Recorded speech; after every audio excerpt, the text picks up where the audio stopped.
Há algumas semanas atrás, ainda no ano de 2025, no final de 2025, eu comecei essa série sobre superação de crises.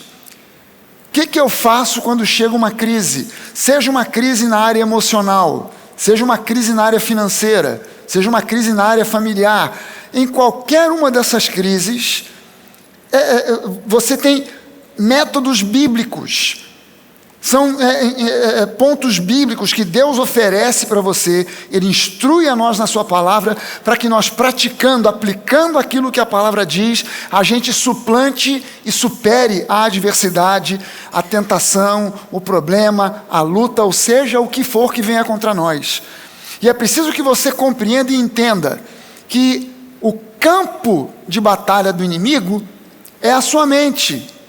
Ele vai tentar sempre lançar pensamentos que contrariem aquilo que a palavra diga. É preciso que você entenda que no seu espírito o diabo não tem acesso. O diabo não tem acesso ao seu espírito. Você nasceu de novo em Cristo, é uma nova criatura. O seu espírito, ele está aperfeiçoado em Cristo.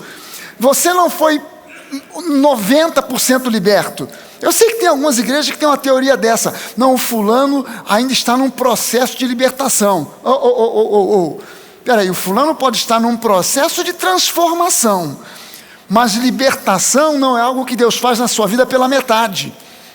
Ele não vem e tira 80% dos demônios, tira 90% e deixa 10%. Não, o Espírito Santo vem habitar em você, porque você vai plenamente limpo de qualquer coisa referente ao diabo, ao inferno, aos demônios. Não existe um rabicho, saiu um monte de demônio, mas ainda ficou um rabicho ali. Pode olhar que você vai ver, olha só, olha bem para a pinta dele, olha lá. Tu não está vendo o jeitinho de andar? Ainda tem alguma coisa ali. Não, quando saiu, acabou. Não fica nada. Você agora é casa do Espírito Santo. Mas, com certeza, ainda tem muita coisa para ser transformada. Então você está nesse processo que tem um outro nome na Bíblia. Chama-se processo de santificação. Que é aprender como fala, como pensa, como age um santo. Que é o que você agora é. Porque você foi transladado das trevas para a luz. A Bíblia não bota coisa em meias palavras. A palavra de Deus coloca isso de um jeito muito claro e radical. Você era trevas, agora é luz. Jesus disse isso com toda clareza. Ele primeiro disse, eu sou a luz do mundo. Mas agora o Espírito Santo habita em você, e você é a luz do mundo. Você também é a luz do mundo. Você é sal da terra. Você não poderia ser luz do mundo e sal da terra se ainda houvesse um rabicho de coisa demoníaca na sua vida. Então o diabo não pode tocar no seu espírito. No seu espírito você é uma nova criatura. Você nasceu de novo. Amém. Agora, como ele não tem acesso a você, ao seu espírito, quem você é de fato, ele está de longe. Se ele pudesse, ele pulava no seu pescoço para te esganar. Como ele não pode, ele está de longe, o que ele faz? Ele lança os dardos inflamados, que são setas, são lanças, são flechas de pensamentos errados, para você pensar diferente daquilo que a palavra de Deus diz. Então você acaba muitas vezes, as pessoas acabam muitas vezes apegadas a conceitos que vêm da religiosidade, mas não vêm da palavra. Então, por exemplo, o conceito que diz que você é um pobre, miserável, pecador, salvo pela graça, é um conceito da religiosidade, mas não tem nada na palavra que diga isso. Na palavra diz que você ou é um pobre, miserável pecador, ou você é santo. Se você não tem Jesus, não recebeu ainda a nova aliança, você é um pobre, miserável pecador. Mas se você já recebeu Jesus como seu Senhor e Salvador, você agora é casa do Espírito Santo, você foi justificado em Cristo, você agora é santo. Então não tem como você ser as duas coisas ao mesmo tempo. Um pobre, miserável pecador e santo. Não, no seu espírito você foi feito uma nova criatura, as coisas antigas já passaram, tudo se fez novo. Agora eu estou nesse processo de aprendizado, de transformação, de renovação da minha mente. Então eu preciso recorrer à palavra para entender quem eu sou em Cristo, o que eu possuo em Cristo, o que eu posso em Cristo, qual é a dimensão da herança que eu tenho em Cristo, qual é a dimensão do poder de Deus que age em meu favor. O apóstolo Paulo, eu li aqui há 1 ou 2 semanas atrás, o texto de Efésios, onde o apóstolo Paulo, ele faz uma oração pela igreja, e ele diz, olha, eu oro para que vocês recebam espírito de sabedoria e de revelação no pleno conhecimento dele, para que vocês compreendam não somente a dimensão da herança que vocês têm em Cristo, mas que vocês conheçam a plenitude do poder de Deus que opera em vocês. E esse poder é o poder que ele exerceu no corpo morto de Jesus, ressuscitando-o de entre os mortos, contrariando a biologia, contrariando a lógica, contrariando a fisiologia. Ele ressuscitou Jesus e esse mesmo poder atua em você, atua na sua vida. Mas a gente acessa esse poder pelo exercício da fé. E essa série, como é que eu faço quando eu encontro uma crise na minha vida? Eu peço logo um gabinete para o pastor. Nem sempre resolve. Às vezes até atrapalha. A questão não é se o pastor vai te atender em gabinete e te dar bons conselhos. Existem passos, atitudes bíblicas que você precisa tomar. Senão a coisa vai ficar muito difícil. Então, durante essa série, eu comecei a falar de alguns pontos. A gente falou aqui de 8 pontos. Se você não ouviu, dou um conselho para você. Vai no YouTube, bota lá, Nova Igreja, naquela caixinha de busca, Nova Igreja. Lá vem a crise, e agora o que eu faço? Vai aparecer para você toda a série. Começa a escutar do número 1. Essa de hoje é a 6ª. Começa a escutar a 1ª, 2ª, 3ª, 4ª, 5ª, e se não decorou ainda, ouve de novo. Se ainda não entendeu, ouve outra vez. Pastor, ainda não entrou, ouve de novo. E quando é que eu paro de ouvir? Quando escorrer uma gota de sangue da orelha. Quando escorrer aquela gotinha de sangue da orelha, é porque você ouviu o suficiente. Porque a fé vem pelo ouvir. A pregação da palavra de Cristo, não é qualquer coisa, é a pregação da palavra de Cristo, a palavra da nova aliança. Então, alguns pontos, os pontos que eu citei aqui, só para a gente repassar rapidinho antes de ver os 2 últimos pontos, para a gente encerrar a série aqui. Primeira coisa, eu quero vencer a crise, seja ela emocional, financeira, familiar, não importa o que. Em primeiro lugar, eu preciso reconhecer a fonte do problema. Deus não é fonte de problema. Deus é solução para os problemas. Essa coisa que diz, esse problema aí é Deus que colocou na sua vida. Isso é uma mentira do inferno. Isso é uma ofensa ao nosso Deus. Isso é uma ofensa a Jesus. Jesus não põe problema na vida de ninguém para testar nada. Ele já te conhece por dentro e por fora. Ele não precisa colocar um problema na sua vida para te testar. Ele sabe quem você é. Ele sabe, inclusive, o que você aguenta. Tiago diz para nós isso. Não existe tentação que você passe que Deus não saiba que você suporta. Ele não permitiria que você passasse por aquela luta se ele não soubesse que você aguenta. Você pensa que não aguenta, mas Deus olha para você e diz, aguenta. Você pode. Você está capacitado. No teu espírito você está capacitado. Então não olhe para o problema pensando que foi Deus. Reconheça a fonte. A fonte é o diabo. Ele é o teu inimigo, não é Deus. E segundo lugar, firme-se nas promessas de Deus. Procure na palavra as promessas de Deus. Quando você encontra uma promessa bíblica, você está encontrando a boa, perfeita e agradável vontade de Deus para a sua vida. Então procure as promessas, porque elas são a base da sua fé. A sua fé não é uma fé mística, que se baseia em pensamentos ou axiologias. A sua fé é uma fé bíblica, que se baseia em promessas que Deus fez a você e que Jesus Cristo, na cruz do Calvário, pagou o preço para que essas promessas se tornassem agora a sua herança. Amém, gente? Em terceiro lugar, saiba lidar com a questão do pecado. Não supervalorize o pecado, nem subestime o pecado.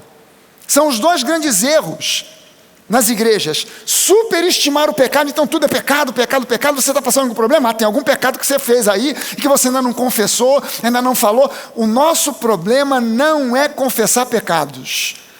Confissão de pecados não pode trazer perdão para você. É impossível haver resolução de pecados sem derramamento de sangue. É impossível. Leia a Bíblia e você vai ver que a Bíblia diz que é requerido para o perdão de pecados, é requerido o derramamento de sangue, porque o salário do pecado é a morte. Não existe uma alternativa. No Antigo Testamento, ninguém ia até o tabernáculo de mãos vazias e chegava para o sacerdote dizendo: olha, eu vim confessar o meu pecado. O sacerdote ia olhar para você, o levita ia olhar para você e dizer: você está de brincadeira, eu não estou aqui para ouvir a sua confissão, eu estou aqui para sacrificar a ovelha que você traz para morrer no seu lugar. Você consegue entender que o princípio de perdão de pecados já vem do Antigo Testamento, e esse princípio envolve derramamento de sangue, e não simplesmente uma confissão? Amém? Mais uma vez vou te dizer, não confie no que eu estou dizendo porque eu estou dizendo. Vá à Bíblia, leia e confira. Se eu somente digo e você ouve e não acredita, você pode dizer assim: pô, esse cara está doido, olha o que ele está falando, mal maluquice. Mas quando você vai na palavra e confere, aí não tem remédio, aí não tem jeito, aí já não é o pastor Fragalho que está falando, é Deus que está falando com você através da palavra. E quando a Bíblia fala sobre perdão de pecados, sempre, em 100% dos casos, a exigência é que haja derramamento de sangue. Não tem outra alternativa. No Antigo Testamento, era uma ovelha após a outra. Então, eu não morria, mas uma ovelha morria no meu lugar. Pelo menos uma vez por ano, o sumo sacerdote fazia um sacrifício, matava lá um bode, e aquele bode, primeiro ele sacrificava um bode por ele. Depois ele sacrificava um outro pelo povo. E aí o povo tinha o seguro perdão renovado, por mais um ano. Era seguro perdão, é igual seguro de carro. Todo ano, agora em novembro, recebi um e-mail da seguradora: ó, vai vencer, vai renovar ou não vai? Aí eu mandei um e-mail de volta: vamos renovar, manda aí o orçamento para ver quanto é que custa para a gente pagar. Por quê? Porque tem que renovar, porque senão o carro fica sem seguro. Então, sem derramamento de sangue, o sujeito ficava sem cobertura, ele ficava debaixo da maldição do pecado. Então ele tinha que dar um jeito, derramamento de sangue.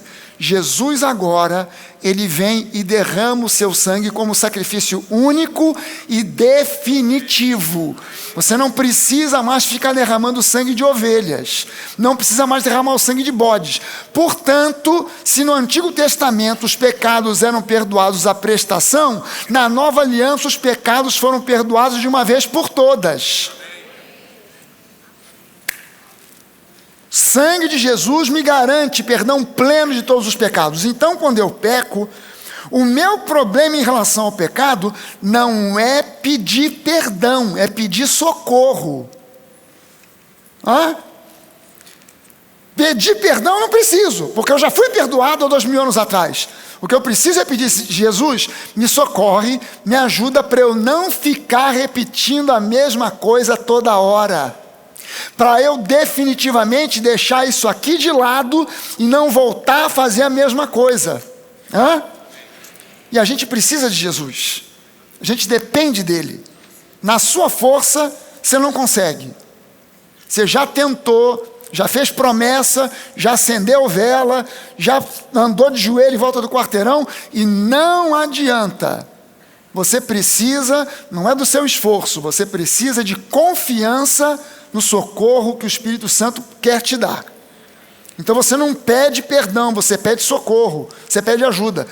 Pastor, mas tem problema eu confessar meu pecado para Deus? Não, não tem problema nenhum. Contanto que você entenda que quando você confessa o seu pecado a Deus, não é novidade. Deus não olha e eu não sabia. É mesmo, você fez? Não, dos seus pecados eu jamais me lembrarei. É a promessa de Deus. Então ele não está remoendo na cabeça esperando você confessar. Quando você confessa, é um filho abrindo o coração, conversando com o pai, reconhecendo que errou. Não estou tentando tapar o sol com a peneira, fingir que não aconteceu. Eu reconheço que eu pequei, eu reconheço que eu errei, mas eu também reconheço que o preço foi pago há mais de 2000 anos atrás. O sangue já foi derramado. de um sacrifício definitivo, eu tomo posse do meu perdão e Jesus me socorre, me ajuda. Eu preciso da tua ajuda. Sozinho eu não vou conseguir vencer. Amém? Não superestime o pecado e não subestime o pecado. Então não tem importância pecar. Tem sim. Por quê? Porque toda escolha que você faz, toda decisão que você toma tem consequências. Você se veste bem, tem uma consequência. As pessoas vão olhar e vão elogiar. Você se veste mal, o pessoal não vai falar contigo, mas vai falar, ih, rapaz, olha lá. Meu Deus do céu, o que é aquilo? Está parecendo um espantalho. Jesus Cristo. Tem consequência. E certas coisas têm consequência pequena, outras têm consequências enormes. Então eu preciso estar alerta de que quando eu tomo uma decisão e ajo, se eu ajo em pecado, eu terei consequências. Não porque Deus vai trazer consequências, mas porque a vida funciona assim. Toda decisão tem consequências. De um lado boas, de outras muitas vezes ruins. Então é preciso que eu saiba que eu não posso subestimar o pecado, porque o pecado tem consequências destrutivas na minha vida, na sua vida. Amém, gente?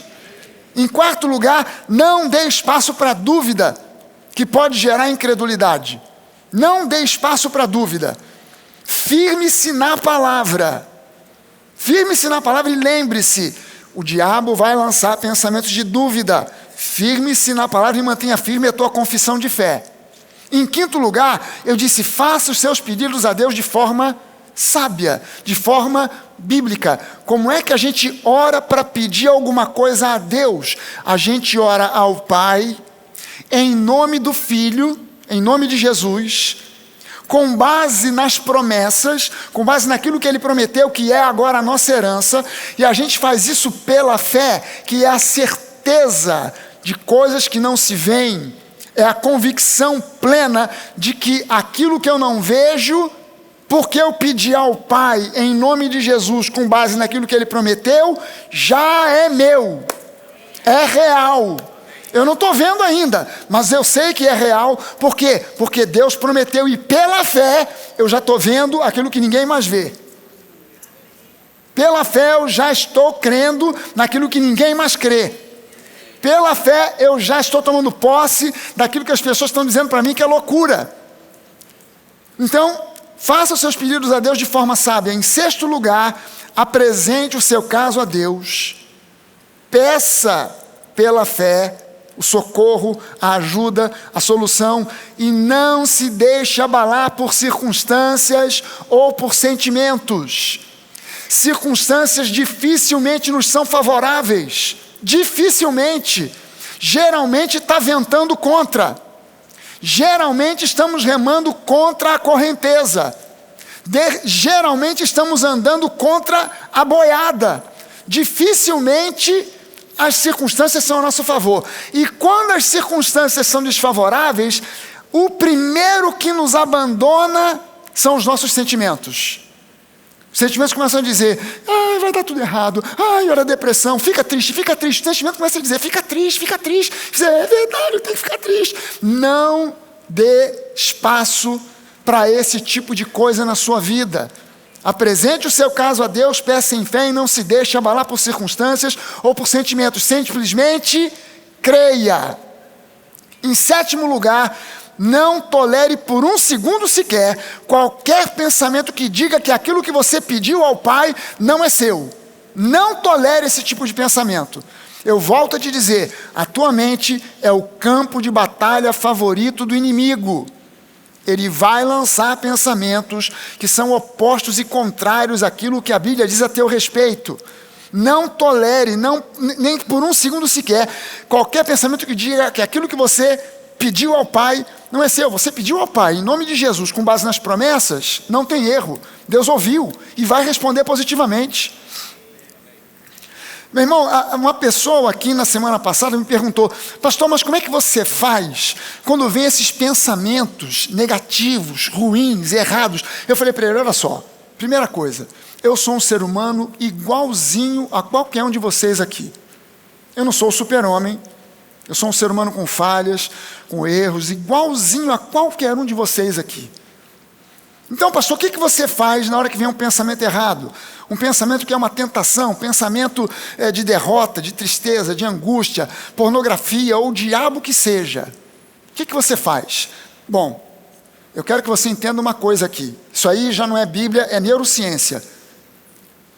Pensamento é igualzinho a um corpo físico. Dois corpos físicos, a física diz isso, 2 corpos físicos não conseguem ocupar o mesmo espaço ao mesmo tempo. Você deve ter aprendido isso com a tia Cotinha, quando você começou a aprender sobre física. Newton, aquele carinha, Newtinho. Tá lembrado do Newtinho? Gravidade, aquela coisa toda, o cara sentado debaixo da macieira, caiu a maçã, descobri a gravidade. Pois é, 2 corpos não ocupam o mesmo espaço ao mesmo tempo. Da mesma forma, 2 pensamentos não conseguem ocupar a mesma mente ao mesmo tempo.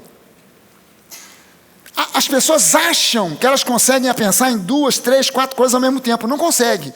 A sua mente consegue alternar entre 2 pensamentos muito rapidamente. E é isso que causa, às vezes, até acidente. Porque a pessoa acha que consegue pensar em 2 coisas ao mesmo tempo, então ela quer dirigir e digitar no celular ao mesmo tempo. Vai dar ruim. Agora eu estou vendo gente de moto, atendendo o celular, largando o guidão da moto em plena Avenida das Américas, a 80 por hora, só com a mão no celular, olhando para o celular. E o camarada acha que o capacete é que vai proteger ele.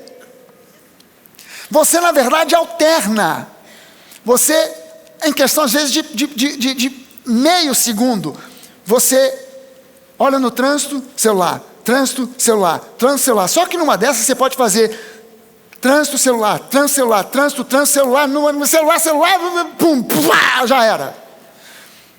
É um segundo de distração. Só um segundo, porque você alternou na hora errada. Então, não atenda celular dirigindo.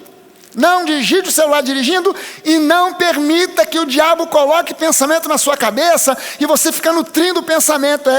Não vai dar certo, Deus não ouviu, meu pai. Corta isso. Aí esse cara me perguntou, mas o que você faz? Cara, na hora que vem um pensamento errado, na hora eu começo a cantar ou a declarar, a pensar na palavra de Deus. Às vezes eu não me importo nem escolher uma passagem adequada. Eu não fico nem refletindo para saber, peraí, esse pensamento, qual é o versículo que se adequa? Está onde? Está em Jeremias, está em Naum, está onde? Você não vai lembrar. Pastor, qual é o versículo mais manjado? O Senhor é meu pastor, nada me faltará. Pronto, serve. Comece a pensar e a falar na sua mente, ou se for o caso até mesmo em voz alta, a palavra de Deus. Comigo não demora 1 minuto, contando no relógio. Não dá 1 minuto, o pensamento errado vai embora. Não chega a 1 minuto, o pensamento errado vai embora. Eu começo a louvar a Deus, eu começo a pensar naquilo que Deus pensa. Não leva 1 minuto e o pensamento errado vai embora. Use essa tática. Não permita que aquele pensamento errado fique martelando na sua cabeça. Mude o pensamento, colocando o pensamento nas coisas de Deus. Amém? Em 8º lugar, eu disse, aquilo que você pede a Deus, conte como já realizado. Jesus ensinou isso aos discípulos, dizendo, portanto, tudo aquilo que vocês pedirem em oração, creiam que já receberam. Leia Marcos 11, e lá em Marcos 11, nos versículos 22, 23, 24, 25, Jesus está ensinando sobre o poder da confissão de fé, e Ele está ensinando também sobre como é que a gente faz para receber a oração que a gente pede a Deus alguma coisa. Peça a Deus crendo que já recebeu, não crendo que vou receber, mas crendo que já recebi. É algo que você pediu e na mente de Deus já está realizado. Amém, gente? E agora o ponto, o 9 e o 10, para a gente fechar essa série hoje. Em 9º lugar, mantenha-se dando glória a Deus até a concretização do seu milagre. Mantenha-se dando glória a Deus até a realização do milagre. Romanos 4, de 18 a 21, diz assim: Abraão, esperando contra a esperança, creu para vir a ser pai de muitas nações, segundo lhe havia sido dito, assim será a sua descendência. E sem enfraquecer na fé, levou em conta o seu próprio corpo já amortecido. Presta atenção no que a Bíblia está dizendo sobre Abraão. Ele levou em conta, ele não tapou o sol com a peneira, ele levou em conta o seu corpo já amortecido, tendo ele quase 100 anos de idade, e também levou em conta a esterilidade do ventre de Sara. E ele não duvidou, por incredulidade, da promessa de Deus, mas pela fé se fortaleceu, dando glória a Deus, estando plenamente convicto de que Deus era poderoso para cumprir o que havia prometido. Crendo que Deus era poderoso o suficiente para cumprir aquilo que ele havia prometido. Veja bem o seguinte: Abraão não se deixou vencer pelas circunstâncias desanimadoras, mas ele assumiu uma atitude que a Bíblia diz que foi a causa. Essa atitude de Abraão foi a causa do seu fortalecimento espiritual. Que atitude foi essa que trouxe fortalecimento espiritual para Abraão? Ele deu glória a Deus. Ele se manteve dando glória a Deus. Veja só o seguinte, a sequência dos fatos aqui. Primeiro, Abraão avaliou as circunstâncias. Cara, se depender do natural, já era. Eu já tenho quase 100 anos de idade. Sara era estéril aos 16, 17, 18 anos de idade. Não vai ser agora, aos 70 e burdoada, que ela vai engravidar. Nenhum médico, se Sara vivesse hoje, nenhum médico em sã consciência diria para ela assim: não, dona Sara, pode ficar tranquilo que daqui a pouco a senhora engravida. Quantos anos a senhora tem? 70 e quanto? 75? A senhora ainda tem óvulo aí, ó, explodindo para todo lado. Isso aí deixa por conta do seu Abraão. E aí, seu Abraão, o senhor não está dando conta do recado?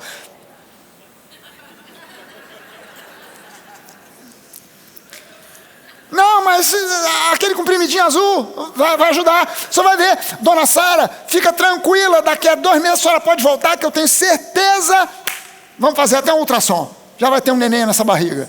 Nenhum médico em sã consciência diria isso para aquele casal. Um homem de quase 100 anos de idade, a mulher de mais de 70 anos.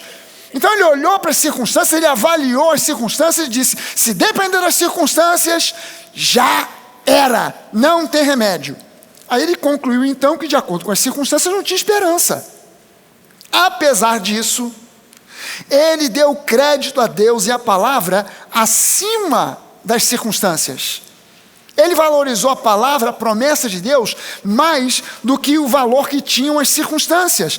Ele decidiu então não duvidar, decidiu não dar espaço para a incredulidade, e a partir disso ele começou a dar glórias a Deus. Ele começou a louvar a Deus de forma contínua, de forma constante. E quanto mais ele fazia isso, mais a fé que ele possuía era fortalecida, mais ele era fortalecido. Quanto mais fortalecida a sua fé ficava, mais ele cria, a ponto de ficar, a Bíblia diz, plenamente convicto de que Deus era poderoso para cumprir aquilo que ele prometera.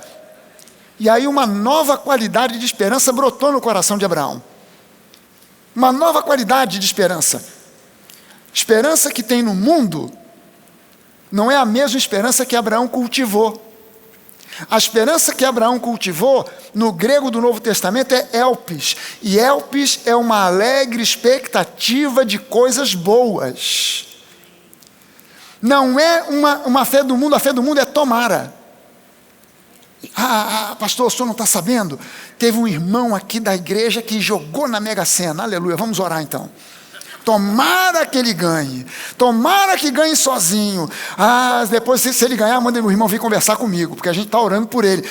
Tomara que dê certo. Tomara que você passe no concurso. Tomara, vamos.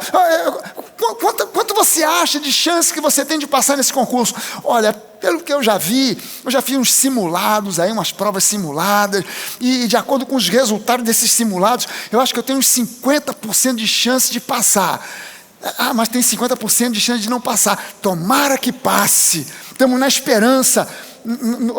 A esperança bíblica é diferente. A esperança bíblica é elpis. Cara, eu estou na expectativa de que eu vou dar para você boa notícia, porque segundo aquilo que eu tenho crendo no meu coração, eu já estou dentro, eu já passei. Eu já fui aprovado nessa entrevista, eu já estou aprovado nesse concurso. A fé bíblica e a esperança, elas são tão parecidas que uma quase se confunde com a outra. E a gente precisa ter esperança para ter fé.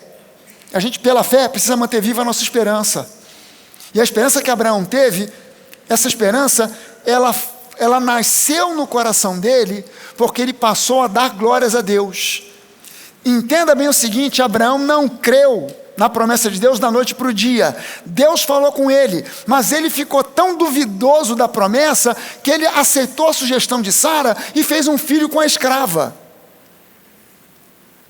Aí Deus fala para Abraão, é nada disso, cara, tu não entendeu nada. Esse filho não vai nascer de uma escrava, vai nascer de um milagre que eu vou fazer em você e em Sara. Então ele precisou receber de Deus um entendimento sobrenatural, e ele foi cada vez mais entendendo, dando glória a Deus, dando glória a Deus, dando glória a Deus. Chegou num ponto que ele estava convicto. Cara, as circunstâncias dizem que não dá, mas eu estou convicto que Deus pode, quer e vai fazer um milagre. É esse o ponto que você precisa chegar no meio de uma crise. No meio da crise você precisa chegar ao ponto, ainda que inicialmente você, cara, estou perdido, estou lascado, estou frito, ferrado, não tem mais jeito, porque essa crise, cara, no início talvez você tenha essa reação, mas você precisa começar a dar glória a Deus, crendo que o milagre vai acontecer, e você precisa dar glória a Deus e dar glória a Deus até o ponto de você ficar convicto que aquilo que Deus prometeu, Ele vai cumprir, e Ele é fiel, e Ele vai cumprir. Porque Deus não é bobo, não é maluco, Ele prometeu, Ele vai cumprir. Amém, gente? Isso é prática de vida. Isso é prática de vida. Então, olha só a pergunta do milhão.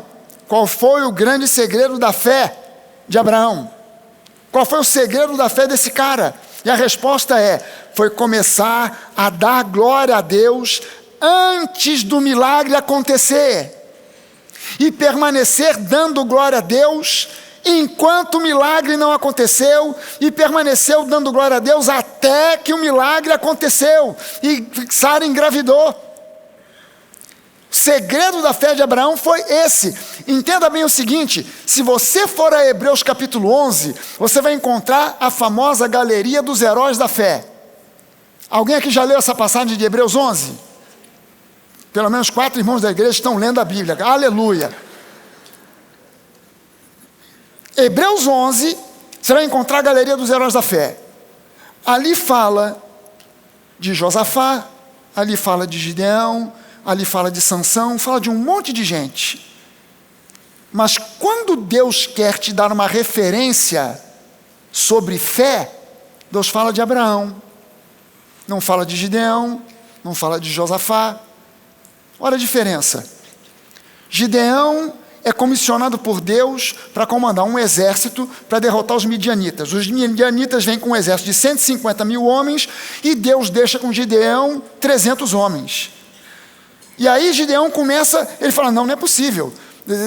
Deus não pode ter feito uma coisa, não sou eu não. Então vamos fazer o seguinte, Deus, se você me chamou mesmo de verdade, me dá um sinal. Eu vou colocar aqui na porta da minha casa um pelego, que é uma pele de ovelha. Lá no sul é chamado de pelego, né? Eu vou botar aqui a pele da ovelha. Se de manhã o chão estiver molhado e o pelego estiver seco, é sinal de que você realmente quer que eu comande esse exército. No dia seguinte, o chão molhado, o pelego seco.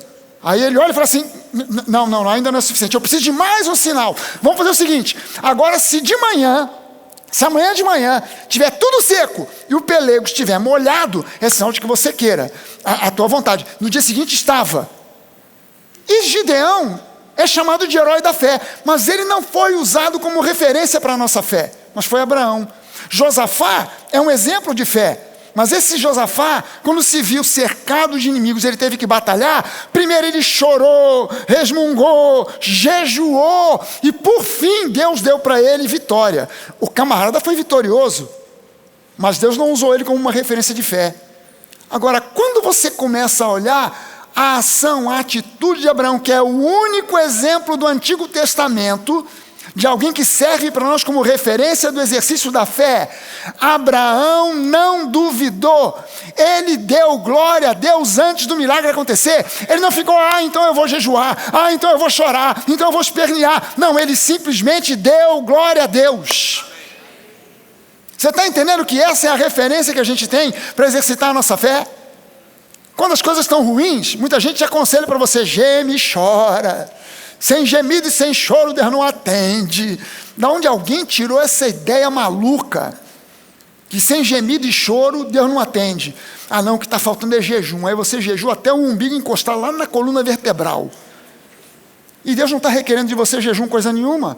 Ele está requerendo de você fé, não obras, mas fé.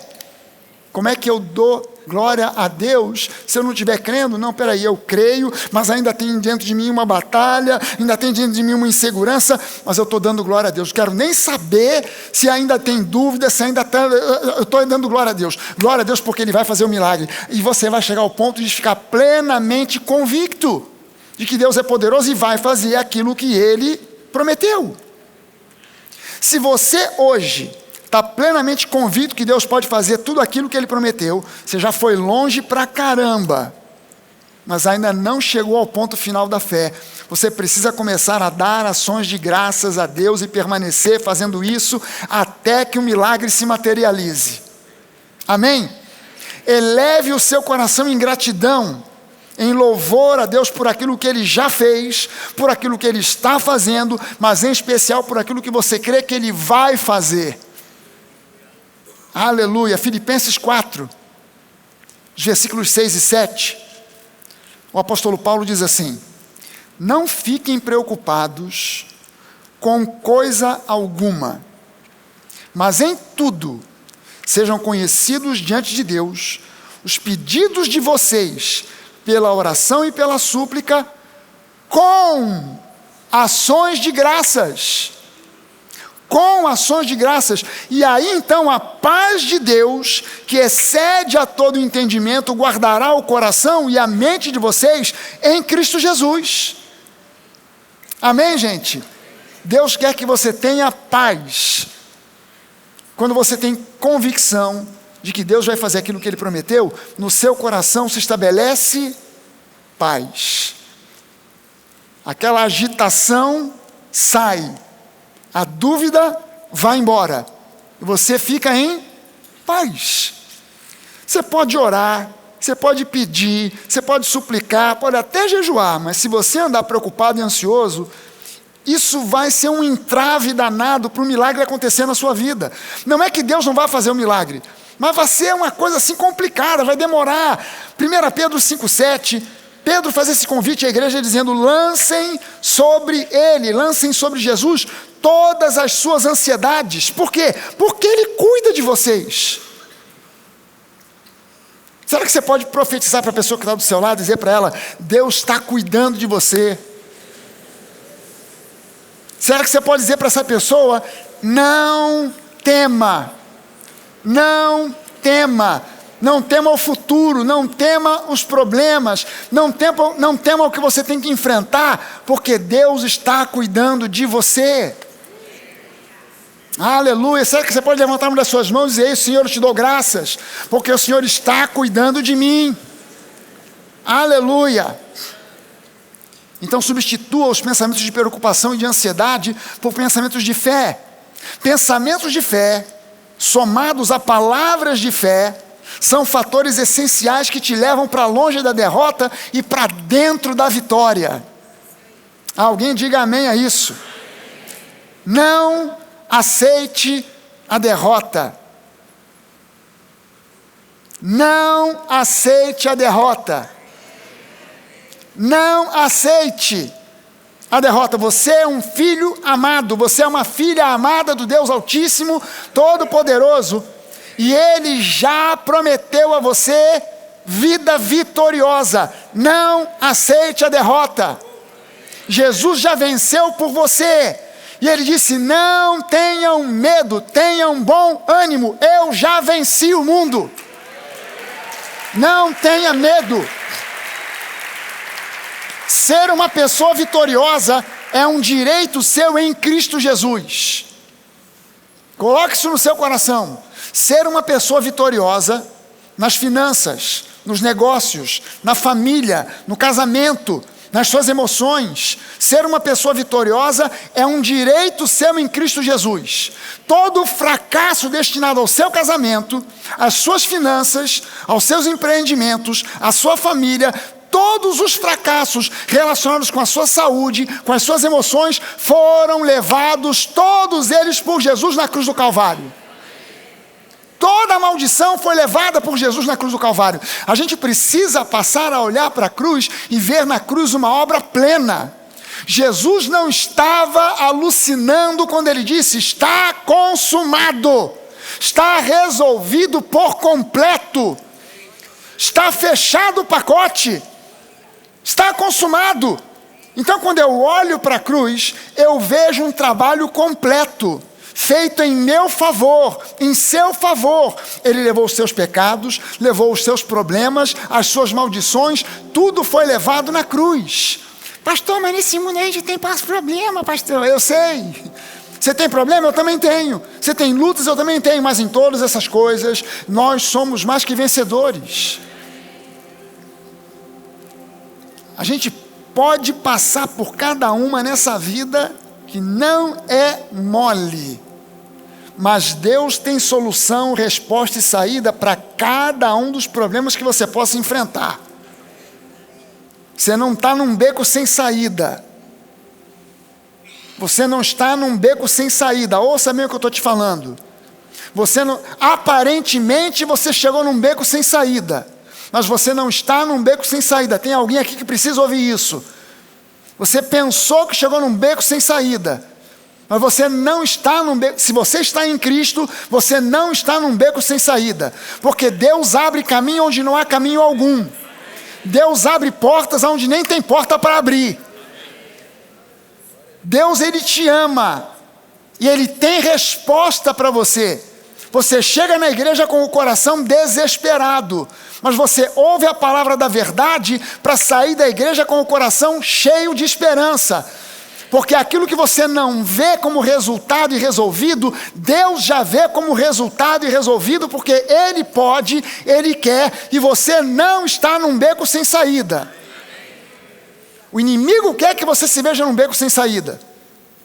E talvez, naturalmente falando, não exista solução para o teu problema. Deus é especialista em entrar no meio de problemas que não tem solução e trazer aquela solução que homem algum poderia trazer. Que o homem mais poderoso da face da terra, o mais rico de todos, não poderia trazer. E Deus pode. E Deus quer. E Deus vai. Você só precisa crer. Aleluia. Você pode dar glória a Deus por isso? Lembre-se disso. É um princípio bíblico. Se você ora 7 vezes por qualquer coisa, é sinal de que você orou 6 vezes em incredulidade. Você não precisa pedir 1000 vezes para Deus a mesma coisa. Deus não é surdo. Ele sabe o que você precisa. Ele ouviu o seu pedido. Então você não precisa ficar repetindo, pedindo e pedindo de novo a mesma coisa. Mas você precisa aprender a dar graças por aquilo que você pediu, e no seu coração você já creu que Deus está operando para trazer à existência aquilo que não existe. Há uma tentação, há uma comichão espiritual, uma coceira espiritual, que tenta dizer assim: pede de novo, pede de novo.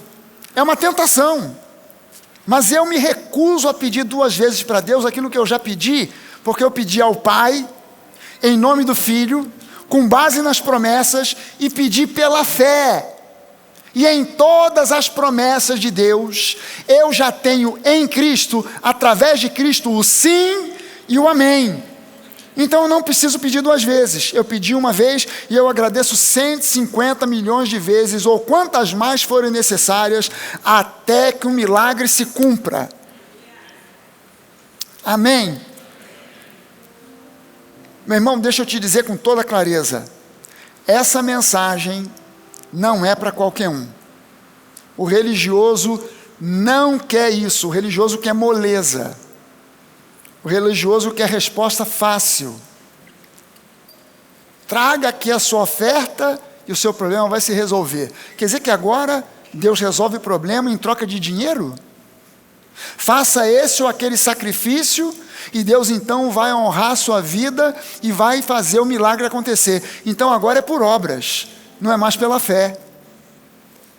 Ah, não, você tem que servir o pastor. Sirva o pastor, porque servindo o pastor, aí a bênção é triplicada. Se você só está servindo os irmãos, isso aí, esse irmãozinho que você está servindo aí, ó, caidaço, serve o pastor, carrega a pasta do pastor, a Bíblia do pastor, bota água no copinho do pastor, aleluia, oh glória. E aí a bênção vem triplicada. E tem pastor que abusa desse tipo de mentalidade. Tem pastor que abusa. Meu Deus do céu. Eu ouvi uma história aqui, há alguns dias atrás. Uma pessoa me contou, olha, eu conheço fulano, que ele sempre foi cantor da noite. Se converteu. Chegou na igreja, conversou com o pastor. O pastor falou, o quê? Você canta na noite? Pode não. Isso é pecado. Para com isso. Pode parar. Era o ganha-pão do cara. Largou o emprego que tinha, não está cantando mais, está dependendo agora do salário da esposa. Esse casamento vai acabar e não vai demorar, porque essa esposa não vai aguentar essa situação por muito tempo. Se ele pedisse para mim um conselho, eu diria, cara, canta de noite, canta de dia, de manhã, de tarde, de madrugada. Deu para cantar, abriu espaço, canta. Mas o pastor manipulador, não pode. O Bené me contou uma que essa então, para mim, foi assim a top das tops. Sentado numa mesa, Bené estava junto, numa mesa com pastores, aí um pastor lá falando, na minha igreja, quando eu falo, os meus discípulos fazem o que eu mando. Só mais assim, oh, quer ver? Quer ver? Alô? Fulano, quero que preciso falar com você agora, vem aqui agora. Do lado de lá o cara, não posso, estou numa reunião aqui no banco, o cara gerente de um banco, não posso estar numa reunião, saia da reunião e vem aqui agora, é urgente.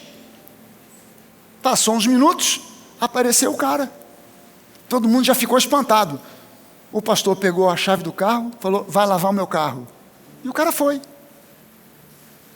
Aí eu falei assim, gente, o problema de muita gente é que vem para a igreja e deixa o cérebro em casa. Traz junto, por favor. Não deixa o cérebro em casa. Mas o que é isso? Esse nível de manipulação. Eu uma vez conversando com uma psicóloga, essa psicóloga fazia avaliação de pastores para uma denominação. Pastores nossos aqui passaram por essa avaliação. Você passou por essa, Ronaldo? Não? Chegou não? Ô Jorge, tu passou nessa também não? O Jorge Dalto passou. Ele inclusive ficou assim, o resultado que veio foi meio...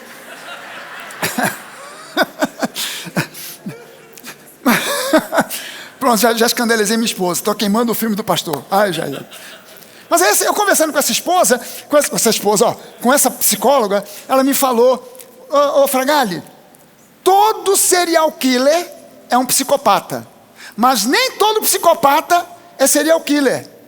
Eu falei, é mesmo? Ela falou, é. Inclusive, já fiz avaliação de muitos pastores, e tem muitos pastores em muitas igrejas que são psicopatas. Eu falei, o quê? É, tem pastor psicopata. Ele não é um serial killer, mas ele é manipulador.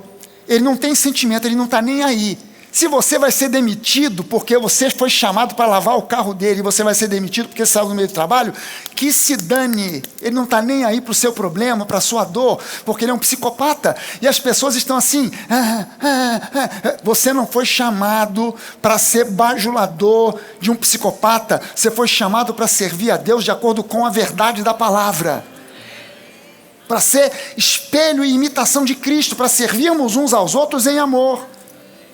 Amém, gente? Então, coloque no seu coração que você não precisa de uma saída fácil, de alguém que simplesmente... Você ter alguém que ore por você, ou que ore com você, é bíblico, é bom. E eu chego a dizer para você que é necessário.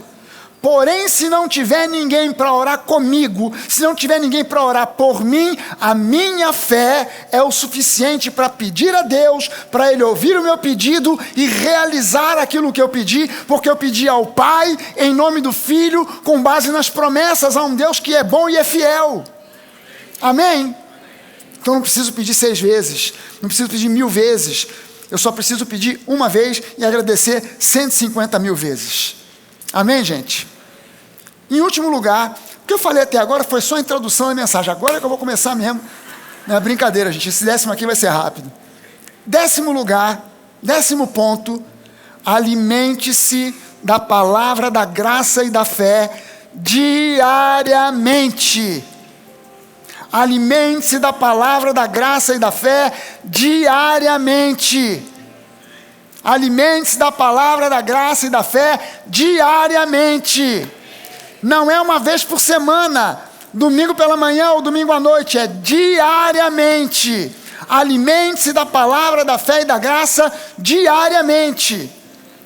Se você pode, se você tem como fazer isso, você vai para o seu trabalho de carro, e o seu trajeto tem uma certa distância. Se você mora no Rio de Janeiro, trabalha no Rio de Janeiro, você mora na Barra da Tijuca e trabalha em algum outro bairro, e você sai de manhã cedo para ir para o trabalho de automóvel, você vai levar 1h30 no mínimo para chegar no seu trabalho. E ainda que você ache que as minhas mensagens são longas demais, em 1h30 você consegue ouvir.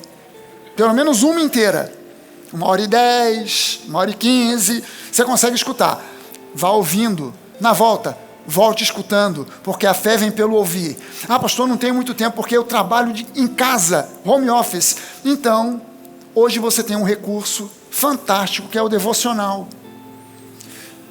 Tem uma penca de livros devocionais. Muitas vezes eu já vi alguns, é uma salada muito grande. Aí a Denise vai e escreve um devocional que só tem graça e fé. Pastor, mas já estamos no dia 4, perdi o dia 1º, agora só no ano que vem que eu posso começar. Já inclusive pedi para ela, falei, Denise, não, bota a data, 1º de janeiro. Não, porque aí se o camarada perder o bonde do 1º de janeiro, ele pode começar em março. E aí ele gira tem 365 mensagens. Então você gira o ano e vai terminar em março. Para diariamente, são pequenas porções, com uma meditação, com uma palavra para você meditar na palavra da graça e da fé, diariamente. Ela, quando concluiu o livro, chegou para mim e falou assim, Maurício, eu acho que não ficou legal, porque eu só estou falando aqui é graça e fé, graça e fé. Eu falei, tem mais alguma coisa para falar? É isso aí mesmo, tá, ainda bem que você está me dizendo isso, que você me dissesse que botou alguma outra coisa, e aí é que ia dar ruim. Então você tem recursos para que você possa meditar na palavra diariamente. Diariamente. Lembre-se que diariamente o inimigo vai te convidar a olhar para as circunstâncias, para as impossibilidades, para as dificuldades, vai lançar pensamentos errados na sua mente. Sabe aqueles pensamentos do tipo assim, por que Deus ainda não respondeu? Tem um que o diabo adora. Acho que Deus não ouviu a minha oração. Esse aí o diabo se amarra. Tem um que é o favorito dele. Sabe qual é o pensamento favorito, pensamento errado favorito do diabo? Talvez não seja da vontade de Deus. Esse aí é o favorito dele. Você pediu, não aconteceu. Meu irmão, é porque não é da vontade de Deus. Aleluia. Quer dizer que Deus quer para todo mundo, menos para você. Ele cismou com a sua cara. Quer dizer, Deus promete cura para todo mundo, menos para mim. Ele promete prosperidade, serve para qualquer um, menos para mim. Não é bom que o homem esteja só. Eu sou solteiro, estou procurando uma esposa. Deus tem esposa para todo mundo, menos para mim. Aleluia. Você acha que Deus tem filho favorito? Então ele responde para um, responde para outro? Não. Deus te ama, se importa com você. Não importa quem você seja, não importa de onde você vem, não importa seu sexo, não importa a sua idade, não importa a cor da sua pele, não importa absolutamente nada para Deus, porque Ele te ama do jeito que você é, e Ele tem para você um futuro abençoado. Então livre-se desses pensamentos, porque essas são estratégias do diabo para te conduzir para a derrota. Se alguém diz para você que você não tem direito, que não é da vontade de Deus, aquilo que Deus prometeu na sua palavra, então você tem todo o direito de dizer: eu não aceito essa palavra, eu rejeito isso, porque o meu Deus, que é o meu Pai, Ele me prometeu, Jesus morreu na cruz por mim, derramou o seu sangue, ratificou a nova aliança, e nessa nova aliança eu sou co-herdeiro com Cristo. Aleluia!